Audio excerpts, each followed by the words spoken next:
나눠드린 그래, 주보 유인물 보면서 같이 말씀 듣겠습니다. 오늘도 쭉 이야기 흐름을 보고 이것을 통해서 하나님께서 우리에게 하시는 말씀 교훈을 듣도록 하겠습니다. 야곱이 앞쪽에서 재산을 많이 얻었습니다. 그런데 라반의 아들들이 불평하는 이야기를 들었습니다. 우리 아버지의 재산을 가지고 재산을 부유하게 됐다, 그 말을 들었고, 그점 야곱이 라반의 안색을 보니까 뭔가 불편한 것을 보았습니다. 아마 야곱은 그때 고민이 많이 되었을 것입니다. 어떻게 할 것인가. 그 무렵 여호와께서 야곱에게 나타나서 말했습니다. 뭐라고 이야기합니까? 3절에서 너희 아버지 땅 너희 친척에게로 돌아가라. 내가 너와 함께 있으리라. 땅, 사람, 하나님이 함께 있는 것, 하나님의 축복의 3대 요소입니다. 하나님이 함께 하시고 땅을 주시고 사람을 주신 그 땅에서 에서 형에게 쫓겨서 이쪽으로 왔습니다. 원래 야곱은 가나안 땅에 살고 있었지만 지금은 메소포타미아 지역에 와 있습니다. 자기 외갓집에 있습니다. 라반은 자기 외삼촌입니다. 외삼촌과 외삼촌의 아들들이 야곱의 일종의 임금을 이렇게 착취했달까, 그 기간들 통해서 하나님께서 오히려 복을 주었습니다. 3절의 이 말씀은 창세기 12장 1절에서 2절 아브라함에게 하신 약속과 비슷합니다. 그때는 아브라함은 지금 야곱이 있는 메소포타미아에 있었습니다. 그때 하나님께서는 메소포타미아에 있던 아브라함에게 이곳을 떠나라 그랬습니다. 그래서 떠나서 가나안 땅으로 가라 했는데, 이제 역시 여기에 와 있는 메소포타미아에 와 있던 야곱에게 약속의 땅으로 가라고 합니다. 아브라함에게도 하나님께서 땅을 주리라고 약속하셨고, 자손을 번성하게 해주겠다고 약속했고, 함께 있겠다고 약속했습니다. 하나님께서는 아브라함에게 약속하신 그 약속을 지금 이루어 가십니다. 야곱에게, 고민하는 야곱에게 다시 언약을 상기시킵니다. 우리도 인생의 위기, 이렇게 해야 될까 저렇게 해야 될까 망설일 그때들이 있습니다. 그때 우리는 근본적인 것을 생각해야 됩니다.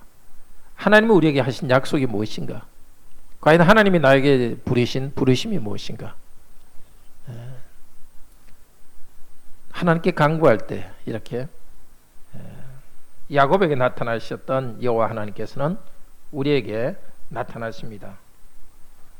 여호와께서 그냥 나타나신 건 아니겠죠? 야곱은 여호와께 기도하고 또 제사도 드리고 여호와와 동행하는 삶이었고, 그 여호와께서 먼저 이런 고민되는 상황에서 나오셨습니다. 근데 여호와의 말씀은 아주 단순합니다. 원래 주시기로 한 복 그대로 주시겠다고 약속하시고, 그 약속된 하나님 복을 향해서 나아가라고 합니다. 자, 이제 야곱은 이제 사람을 보내서 라헬과 레아를 불렀습니다. 라헬과 레아는 원래 자매죠. 자매인데 야곱의 아내가 되었습니다.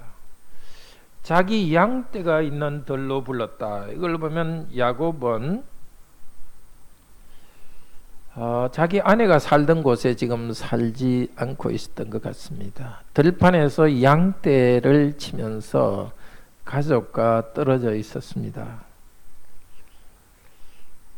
상당히 아주 정말 많은 일을 하고 일을 하기 위해서 가족과 떨어져서 이런 수고를 하고 있었습니다. 우리 지난 시간에도 봤지만 야곱은 떼약볕에서 그렇게 수고하는 수고 가운데 양떼를 지켰다고 그렇게 말했습니다. 아주 지금도 힘들게 일하고 있습니다. 자기 아내를 불러서 이야기합니다. 5절부터 하는 이야기는 야곱이 자기의 지금까지의 삶 20년간의 이 메소포타미아 자기 외갓집에서의 삶, 그 삶을 이렇게 신앙의 관점에서 보고 있습니다. 5절에서 말합니다. 그대들의 아버지 얼굴을 보니까 이제 라반은 바로 이 두 딸의 야곱의 아내의 삼촌이죠. 외삼촌이 말하자면 그 외사촌이 자기의 그 아내가 된 거죠. 그러니까 야곱 자신의 외삼촌이요 또 자기 아내들의 아버지입니다. 얼굴을 보니까 좀 화가 나 있다. 자, 그런데 비교해서 뭘 이야기합니까? 그러나 내 아버지의 하나님은 나와 함께 계셔왔다. 자기에게 중요한 영향을 주고 있는 외삼촌으로부터 미움을 받고 있는데 야곱은 그것보다 내 아버지 하나님은 나와 함께 계셔왔다는 사실을 바라보고 고백합니다. 하나님은 내가 너와 함께 있겠다고 약속하신 하나님이고 사람과의 관계에서 어려운 상황이지만 야곱은 내 하나님은 나와 함께 계신다. 그리고 우리 조상에게 약속하셨던 그 하나님은 나와 함께 계신다는 그 고백 가운데 흔들리지 않습니다. 그리고 자기 외삼촌은 외삼촌을 위해서 많이 섬겼지만 품삯을 계속 바꾸었습니다. 자, 역시 또 무슨 이야기합니까? 품삯을 많이 바꿨다 하고 바로 이어서 하는 말이 그러나 하나님은 그가 나를 해하지 못하게 하였다. 품삯을 바꾸면서 야곱에게 품삯도 제대로 주지 않고 야곱에게 해를 끼쳤지만 그러나 더 해는 끼치지 못하도록 하나님이 나를 보호했다. 지금까지 하나님의 이거 보호하신 가운데 왔다는 것을 분명히 고백합니다. 그리고 이제 자기 외삼촌이 했던 이야기들을 합니다. 외삼촌이 야곱에게 말하기를 야곱 저 믿는 것이 내 싹이 될 것, 너의 품삯이 될 것이다 하면 양떼가 저 믿는 것을 낳았고 줄무늬 있는 것이 내 삭이 될 것이다 하면 줄무늬 있는 것이 양떼가 줄무늬 있는 것을 많이 낳았다. 섭리 가운데 그렇게 된 것이죠. 자, 이것도 왜 그렇게 되었다고 합니까? 9절에서 제가 칼라 표시는 안 했지만 하나님이 이처럼 그대들의 아버지의 짐승을 구원하여 내게 주었다. 품삯을 제대로 주지 않을 때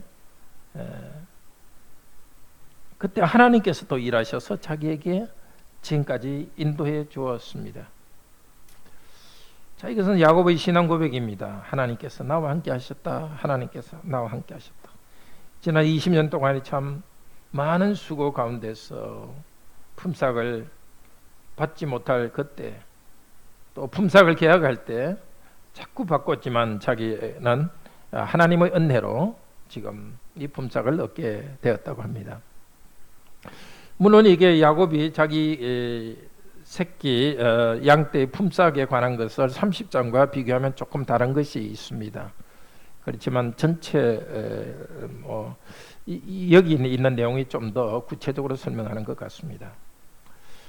자, 10절에 말합니다. 양떼가 새끼 뵐 때 꿈에 눈을 들어보았더니 양떼를 탄 수양은 다 줄무늬 있는 것, 점 있는 것, 얼룩진 것. 원래 그렇게 계약했거든요.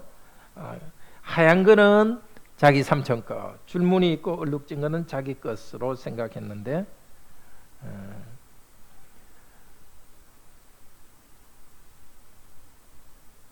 그대로 이제 됐다는 겁니다. 그런데 그 꿈에 이렇게 꿈꾸었다는 겁니다. 그런데 꿈에 하나님의 천사가 말하기를 양떼를 탄 수양은 줄무늬 있는 것, 점 있는 것, 얼룩진 것. 그러니까 야곱의 품삯으로 정한 것들 양들이 많이 생길 수 있도록 수양들 이 얼룩진 수양들이 양떼를 임신하게 해가지고 자기가 이제 품삯으로 많이 받았다는 것입니다. 근데 30장에 보면 어떻게 했죠? 그때 야곱이 그냥 꿈만 꾸었습니까? 기억하죠? 야곱이 양떼가 임신할 때에 막대기 이렇게 줄을 껍질을 벗겨가지고 얼룩얼룩한 걸 그 앞에다가 두었죠. 야곱 자신은 꼭 애 장난하듯이 그렇게 하면 자기 양떼가 많을 줄 알았는데 사실은 야곱이 꾀를 낸 것 때문이 아니라 이제 여기 이야기하는데 하나님께서 야곱을 도우셔서 기적적으로 이렇게 하신 것입니다. 야곱은 자기의 그 꾀가 아니라 하나님께서 이렇게 은혜를 주셔서 재산을 번성하게 했다는 것을 고백합니다. 지금까지 우리의 인생도 그랬죠. 우리가 일이 잘 풀릴 때도 있었고 풀리지 않을 때도 있었지만은 하나님을 믿는 여러분의 인생에서 하나님께서 계속 함께 하셨습니다. 야곱처럼 이런 역경의 순간에 하나님께서 개입하셔서 일하셨습니다. 우리 각자는 우리 각자의 삶에서 하나님께서 우리와 함께 계셔서 우리를 인도하셨습니다. 자, 그리고 하나님의 천사가 말한 것을 말해줍니다.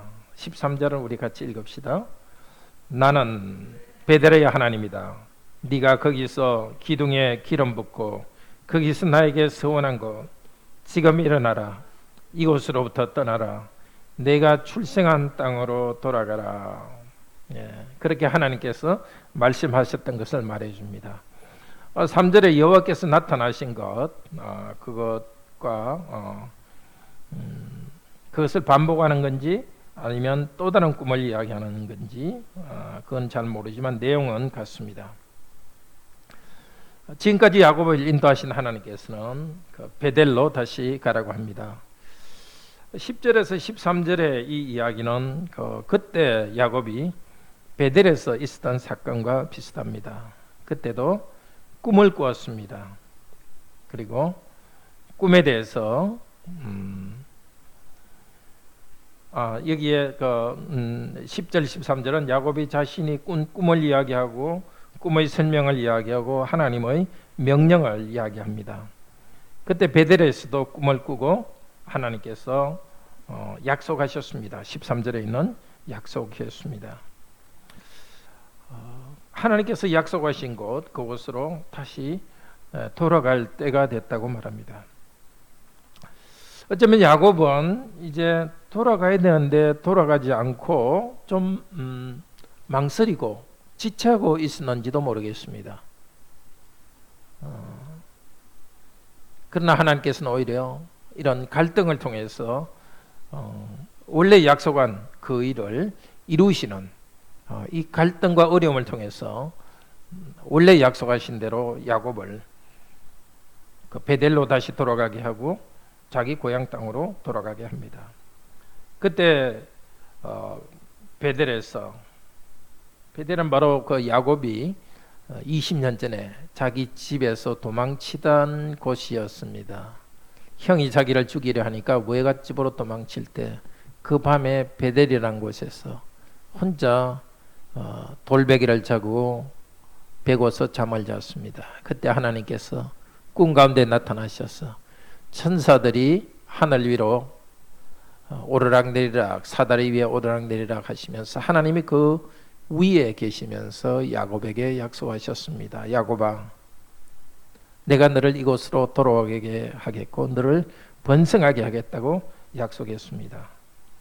하나님께서는 그 약속을 그대로 잊지 않으시고 이제 다시 내가 너에게 나타나서 베델로 돌아가고 너 고향으로 돌아가라고 합니다. 자, 이렇게 야곱이 자기 지금까지 하나님께서 인도하신 것과 이제 하나님께서 자기에게 돌아가라고 말하신다는 것을 아내들에게 말해줍니다. 아내들의 반응은 어떻습니까? 자기 아버지와 또 자기 남편 사이에서 남편을 택합니다. 우리 아버지와 이제 우리는 관계 없습니다. 아버지는 우리를 외부 사람으로 여겼고 이제 우리에게 필요한 그 급여도 제대로 주지 않습니다. 그리고는 이 아내들도 고백합니다. 하나님이 우리 아버지로부터 구원하신 재물. 자, 야곱이 받은 재산은 이 야곱의 삼촌이며 이 아내들의 아버지로부터 구원해낸 재산이라고 합니다. 앞쪽에서 위쪽에서도 9절에서도 야곱은 그 표현을 썼습니다. 야곱이 자기 재산으로 받은 그 짐승들은 하나님께서 그들의 아버지로부터 구원하여 줬다고 합니다. 아내들도 구원하여 준 재물이라고 합니다.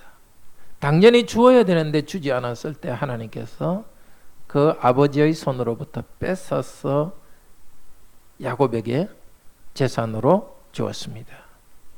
야곱이 어떻게 남의 그 집, 고향도 아니고 더구나 라반의 아들들이 있는데 야곱이 자기의 품삯을 뺏어낼 수 없지만은 계약을 맺도록 하고, 그 계약을 맺을 때는 라반은 얼룩무늬 있는 것들은 짐승들이 적을 거라 생각했지만은 아마 그때 경험적으로도 그렇게 됐던 것 같아요. 보통 경험과는 다르게 하나님께서 강권적으로 그 재산을 야곱에게 주셨습니다.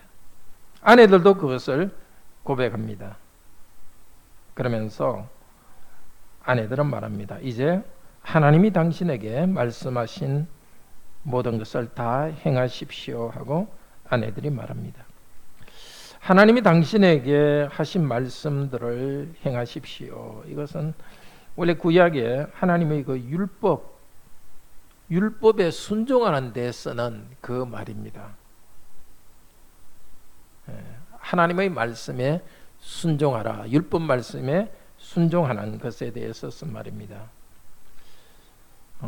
민수기 또 신명기 등에서 모세에게 하나님께서 너는 하나님께서 명령한 것을 다 행하라. 일반적으로 십계명을 지켜서 십계명 명령한 대로 행하라. 이렇게 일반적인 명령을 지켜 행하라는데 이 경우는 하나님의 인도하심에 순종하여 행하라고 아내들도 동의합니다. 전체 이 이야기의 결론은 바로 하나님께서 명령하셨고 야곱은 그 명령에 순종하는 일을 아내들이 동의하고 야곱은 순종합니다. 그리고 야곱은 이제 자녀들과 아내들을 태우고 떠납니다. 자기의 소유물 가지고 떠납니다. 그때 19절에 라반은 양털을 깎으러 갔고 다른 곳에 갔습니다. 라반이 양떼를 치는 것과 야곱이 치는 곳에 다른데 그 사이에 이제 라헬, 야곱의 아내이며 라반의 딸이죠. 아버지의 드라빔을 훔쳤다. 드라빔은 조그만 우상입니다. 집에다 이렇게 두는 조그만 우상입니다. 집 안에 있는 우상을 훔쳐왔습니다. 자, 야곱은 삼촌에게 말하지 않고 사실은 도망했습니다. 이제 남쪽으로 점점 내려갔습니다. 자, 이것이 오늘 이야기입니다. 이 이야기에서 오늘도 우리에게 주시는 말씀을 들읍시다. 첫째로 야곱은 때가 되어서 돌아가야 됐었는데 돌아가지 않고 여기서 좀 지체한 것을 이 이야기의 흐름을 통해서 알 수 있습니다. 하나님께서 나타나셔서 가라고 갈등 가운데 가라고 한 것으로 봐서 가지 않았습니다. 이 급박한 일이 생기기 전에 먼저 떠났어야 됐습니다. 오히려 어려운 일 때문에 떠나게 되었습니다. 우리도 하나님께서 우리에게 지시한 것은 지체하지 않고 적당한 때가 되었을 때 순종하며 나가는 것이 중요하겠습니다. 두 번째, 하나님께서는 야곱을 격려하십니다. 야곱에 대한 격려는 옛날에 베델에서 했던 약속을 반복합니다. 자, 꿈에 그때 베델에서 꿈에 하나님께서 약속했습니다. 내가 너와 함께 할 것이다. 너를 돌아가게 할 것이다. 그리고 천사가 나타났고 또 천사가 위로 올라갔습니다. 자, 오늘 본문에서도 천사가 나타나고 올라간 것은 양떼가 그 위에 올라간 것. 10절에 보면 양떼를 탄 이렇게 올라갔다는 이 단어는 같은 단어입니다. 그러니까 같은 단어를 써서 그때 그 베델 때의 이미지를 줍니다. 하나님이 함께할 것이고, 그 다음에 돌아오리라 했는데 여기서도 13절에 돌아가라 하고 이제 베델을 기억하게 합니다.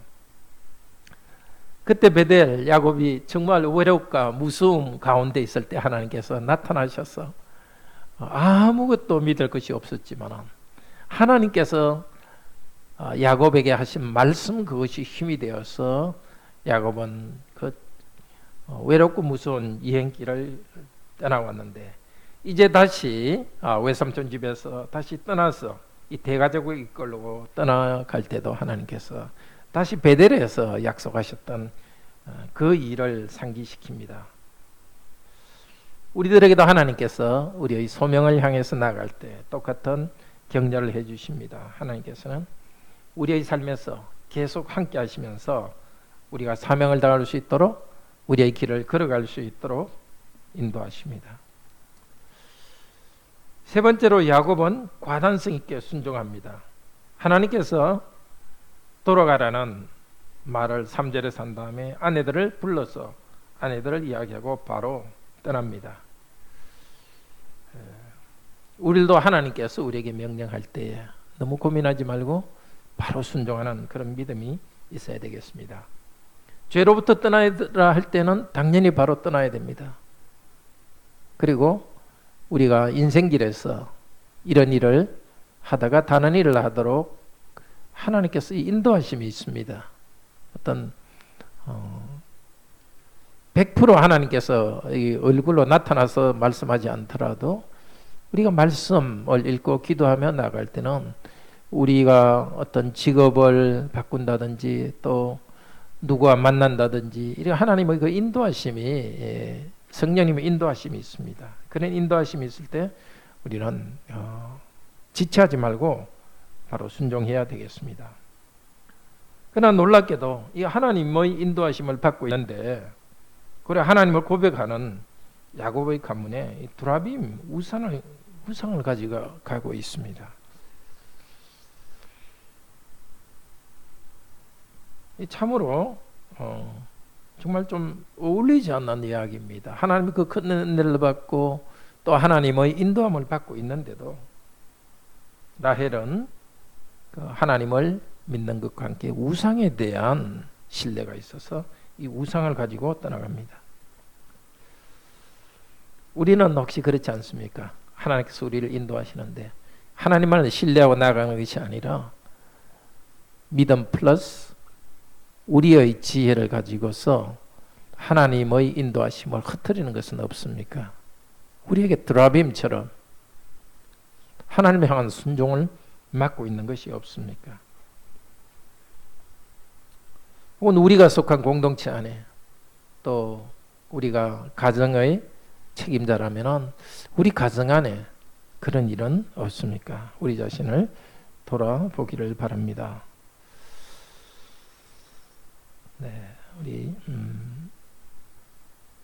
시편 25편으로 감사 찬양합시다. 시편 25편 두 번째 부분.